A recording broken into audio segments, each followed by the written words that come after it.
विराट कोहली इस साल भी नहीं करेंगे आरसीबी की कप्तानी। जब आईपीएल 2024 के ऑक्शन का समापन हुआ तब आरसीबी फैंस यही कयास लगा रहे थे कि इस साल यानी कि 2025 में उनको विराट कोहली आरसीबी के कप्तान के तौर पर खेलते नजर आएंगे, लेकिन आज ऐसा नहीं हुआ। आरसीबी ने आज आईपीएल 2025 के लिए अपने कप्तान का ऐलान कर दिया। अब आरसीबी के लिए 2025 में कप्तानी रजत पाटीदार के करते नजर आएंगे। रजत पाटीदार को अब एक बड़ी जिम्मेदारी दी गई है। इतने हाई प्रोफाइल टीम, आईपीएल की देखिए सबसे ज़्यादा हाई प्रोफाइल टीम आरसीबी मानी जाती है।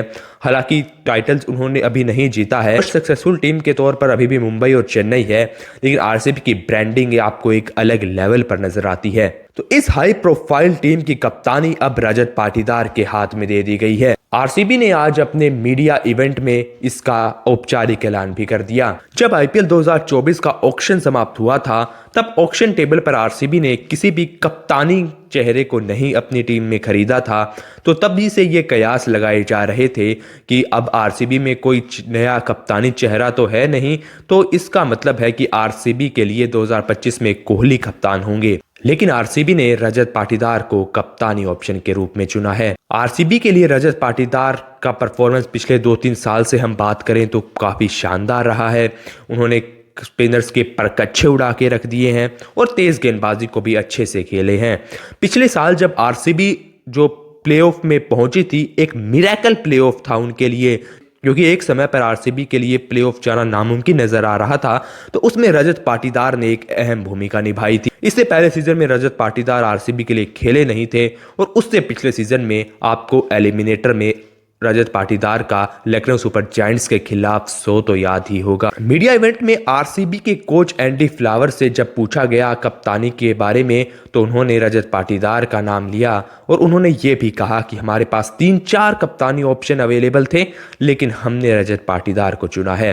कोच एंडी फ्लावर ने विराट कोहली के साथ हुई बातचीत का भी जिक्र किया। कोच एंडी फ्लावर ने कहा कि विराट और उनकी आपस में बातचीत हुई और आपसी बातचीत के बाद ही इतना बड़ा निर्णय लिया गया। कोच एंडी फ्लावर ने कहा कि विराट ने बड़ी ही मैच्योरिटी से इसमें उनका साथ दिया और रजत पाटीदार के कप्तान नियुक्त होने पर विराट कोहली ने रजत पाटीदार को बधाई दी। आरसीबी के सोशल मीडिया चैनल पर विराट कोहली का एक वीडियो जारी हुआ जिसमें वो रजत पाटीदार को कप्तान बनने पर बधाई देते नजर आ रहे थे और साथ ही विराट कोहली ने रजत पाटीदार के लिए कहा कि रजत पाटीदार ये डिजर्व करते हैं, उन्होंने यहाँ तक पहुँचने के लिए खूब मेहनत की है। तो जैसे ही ये ऐलान हुआ तो सोशल मीडिया पर बवाल मच गया।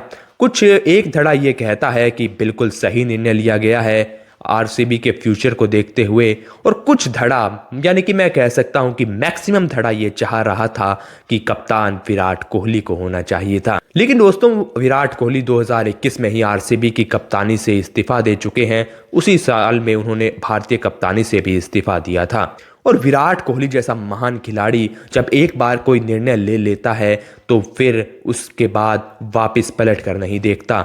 ये भी इस फैसले से साबित कर दिखाया, क्योंकि हम जानते हैं कि यदि विराट कोहली यदि कप्तानी करना चाहते तो उनको कोई नहीं रोकता।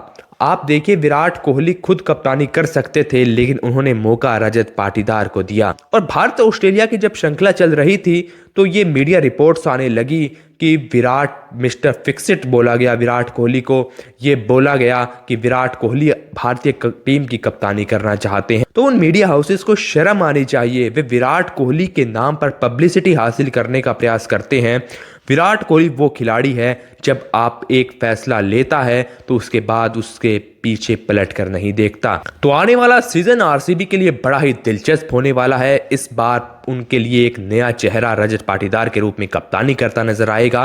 तो अब देखना दिलचस्प होगा कि क्या रजत पाटीदार इस कप्तानी के प्रेशर को सहन कर सकते हैं कि नहीं। तो रजत पाटीदार के लिए ये सीजन बड़ा ही चुनौतियों से भरा होने वाला है। कुछ खिलाड़ी प्रेशर में बिखर जाते हैं, कुछ खिलाड़ी प्रेशर में निखर जाते हैं। तो देखना होगा कि रजत पाटीदार क्या इस कप्तानी के प्रेशर से निखर पाते हैं कि नहीं।